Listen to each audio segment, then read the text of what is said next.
Hassel here from the Nerdy Man Room Show, and we got another edition of Hassel Reviews.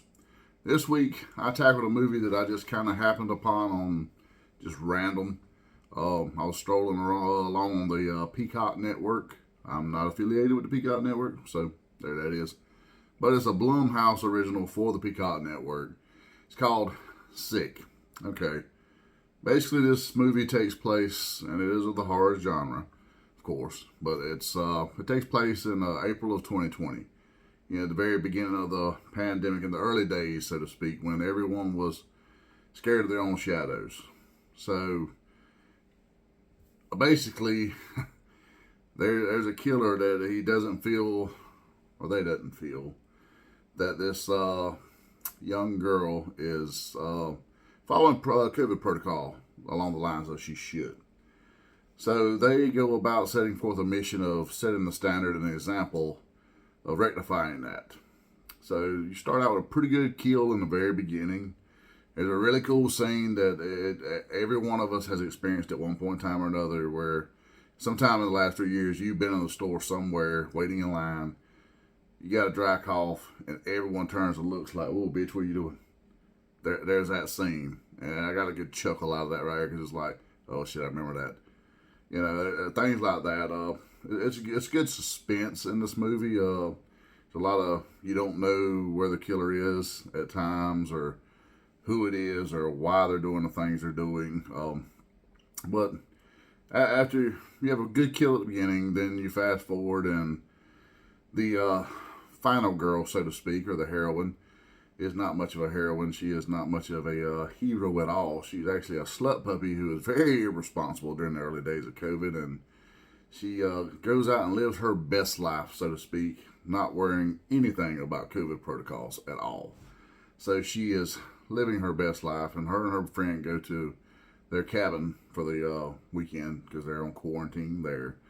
The boy that's her love interest, that she apparently has been playing with emotionally for some time, he shows up there. The other girl gets pissed because it's not following protocols. You know, they start out with the 6 feet rule, mask, the works.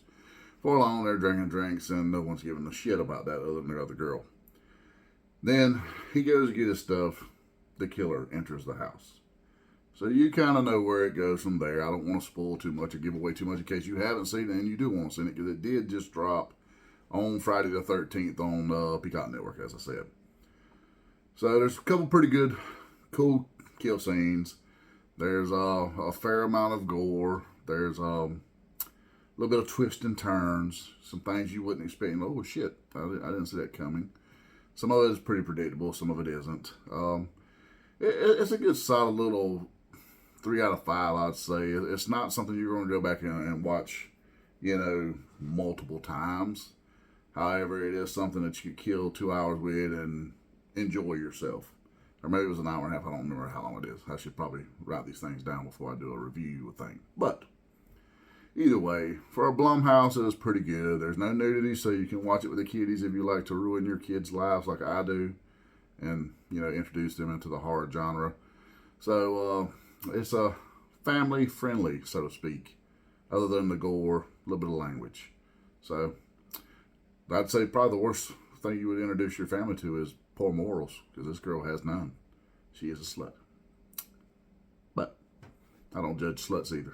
So just saying that. If you're a slut, you're not judged. So drop me some comments in the section below. Let me know what you thought of the movie if you watched it, or the review. Hell, drop me some comments and let me know what you'd like to see me review moving forward. I want to try to do these once a week. We'll watch something new if possible. If not, I may go back and watch some classics and give you Hassel's take on those. But either way, tune in to the Nerdy Man Room Show. Tune in to Hassel's Review. Catch our friend Big Rob at Big Rob's House of Chinese, or House of Entertainment and No Chinese Food. Sorry, Rob, for butchering your name. And catch us here each week. Soon to be coming to Roku TV. Peace.